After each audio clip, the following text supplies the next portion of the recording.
This is a story about Pennsic 23. Altogether, I worked at one job or another at the Pennsic War about 20 times, 25 perhaps. That particular year, I was the media liaison. And normally, that's a pretty simple job. You meet people from the local newspapers, you walk them around, you let them take some pictures, and they go away. But not that year. That year, I discovered I was going to have French journalists. And the preview crew was coming already. The first one was Anne-Marie, and she was a very sweet woman. I liked her tremendously. But their job was going to be to interview royals because they worked for a television show in France called 24 Hours, where you followed a group of people through a particular day during something. They had just gotten back from Algeria, and one of their crew guys had been shot. So they figured the Pennsic War was going to be pretty much a vacation. But I took her around to interview people, and the next day, Terry and Pierre came. They were Parisian men. I don't know how much you know about Parisian men, but the word ego doesn't begin to describe it. They were, however, very kind to me, and they were continually plying me with coffee and French rolls. They ate a lot.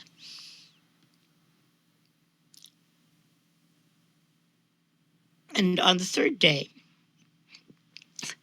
they asked me, well, where is the tent that we're supposed to have? And I said, the tent you're supposed to have? And they said, yes, for all of our equipment and our crews. With the electricity and the tables and the chairs? With the electricity and the tables and the chairs. Oh, yes. Well, why don't you guys have lunch? I'm going to go see the autocrat. And I went up to the autocrat and I said, hey, you, how long have you known about this thing with the tent and the tables and the chairs and the electricity? He said, since April. And you're telling me today and you need it tomorrow? Well, yes. Can't you do that? I don't know if I can do that or not. If I'd known about it in April, I could have done it. You are asking me to pull off a miracle. I'll see what I can do. So I called in every favor I had. I got the loan of a Grimm's tent in Horde Camp. With the Cooper's help, I spirited away some tables and chairs from the ANS tents. They never use them all anyway. I got them to string electricity out to the tent, put up some neon lights, or fluorescent lights, whatever those things are.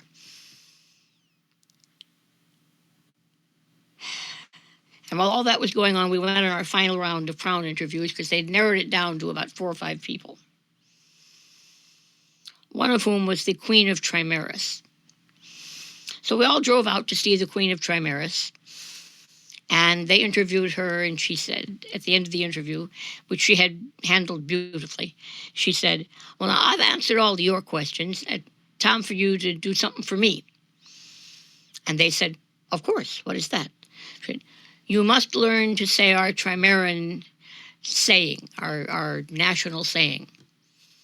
He said, well, but of course, what is that? She said, I love my dog. And they all looked at her. They looked at each other.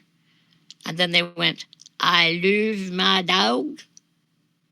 She said, no, that's not it. I love my dog. I love my dog. Closer. Try it again. I love my dog. That'll have to do. But you're going to have to learn the Trimaran cheer, which is yee-haw! And all 3 of them went hee-yah, which proves to me that French people yell backwards. So we're getting back in the golf carts and driving down the hill, and Anne-Marie once again asked me about the King of Drachenwald, because the French people had learned that the King of Drachenwald is technically in the SCA the King of England. At which point Pierre had said to me, so, if we had a group in Paris and we went to this, what you call, crown tourney. I said, yes. So if we won, then we would be the King of England? I said, well, technically speaking, in the SCA, yes, you would. He said, so? I thought, my God, 500 years, and they haven't forgotten. So we're driving down the road, and I have to tell Anne-Marie that the King of Drachenwald, who's a Swede, is not coming. And she turns around and says something in French to Pierre and Terry, and they all three laugh. And then she says, oh, Morgana, I'm so sorry. It is so rude to make a joke in a language you don't understand. I have said to them, the English have not arrived. It must be a pregnancy. And I looked at her curiously, and she said, oh, perhaps you do not do this in America, but in France, when a woman has her monthlies, you know, her period, we say, the English have arrived. I almost wrecked the damn golf cart. I was laughing so hard. So I finally got them safely to their next trip, which was the Crown of Callantyre. I hadn't mentioned yet that it rained at Penstic 23. It rained a lot at Penstic 23. I know it probably didn't really rain every day, but it sure seems like it in retrospect. So the king gallantly ushered the three French journalists into his tent and left me standing in the rain.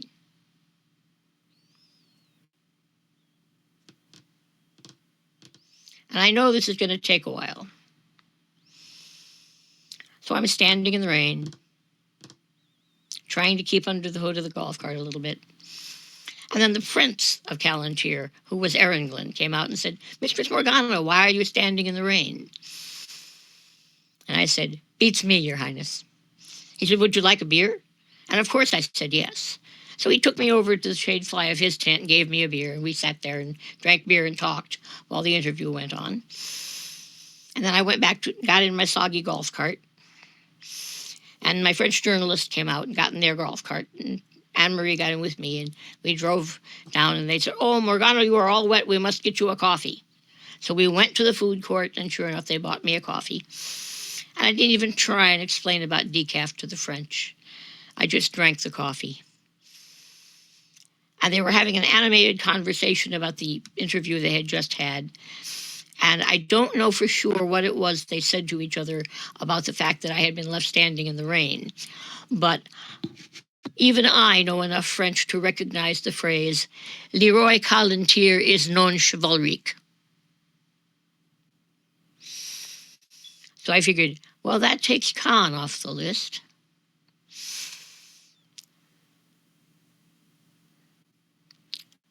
And we interviewed a couple of more people that day, and they were going to make their choice overnight. And they would show up the next morning at 6 a.m. with all of their crew. And I was going to be there to meet them at 6 a.m. because I wasn't about to let them wander around the site without any accompaniment. I had gone out and gotten myself some French Canadians, which was the best I could do, because they told me that some of their crew didn't speak English. So I had this little huddle of French Canadians back in the tent that I had gotten them. And I sat there at the mailbox in the rain waiting for them.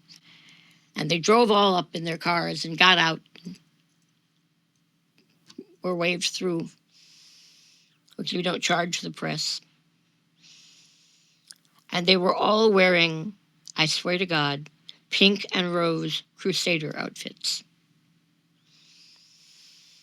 If you have ever seen the movie The Navigator, it starts out in black and white.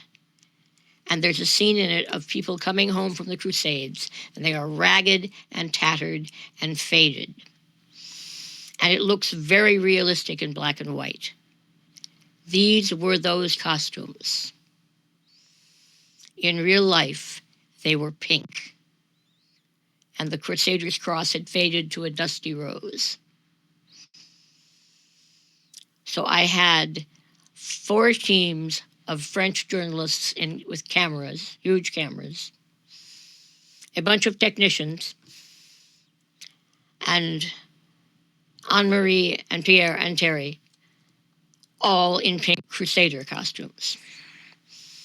And I thought to myself, well, at least they'll be easy to keep track of.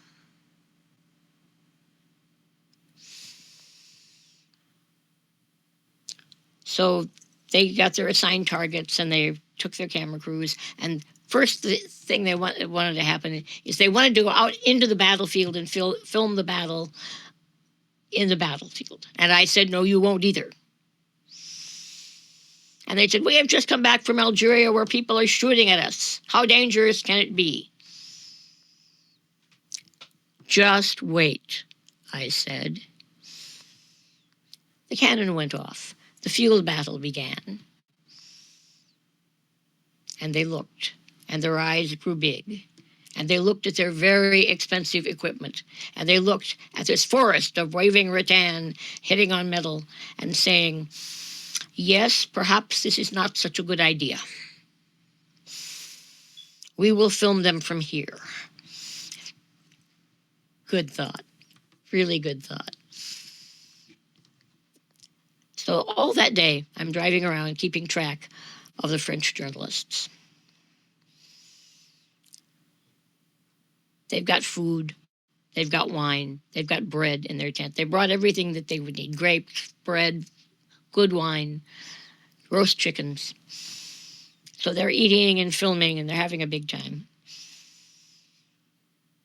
And I was just thinking, will this day never end? Oh, I neglected to mention the funniest thing. The previous night had been the kamikaze party out on the battlefield. And they had been taken there by one of the French Canadians without my knowledge. And they all had earned their kamikaze headbands by drinking 5 of those things. So I had 3 drunk French journalists. And we were at a party in the Middle Kingdom, and Anne-Marie said, oh, Eliyahu is dancing. Let's go watch. I thought, okay, I can turn my back for a minute. They're going to be 4 steps away. And I turned back and they were gone. And I said to myself,